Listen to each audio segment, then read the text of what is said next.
जीवन रेखा बची पारिबेनी तो बिना एका हाय तू परम पापुली रेखा तू भाग्य हेला मोना लेखा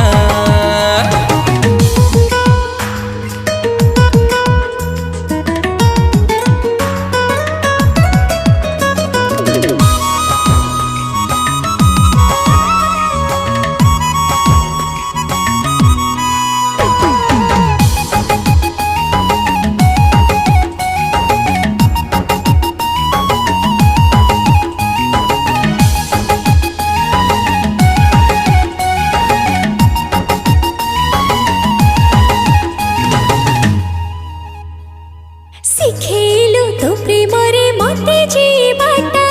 तते पाई खुशी आज जगले मो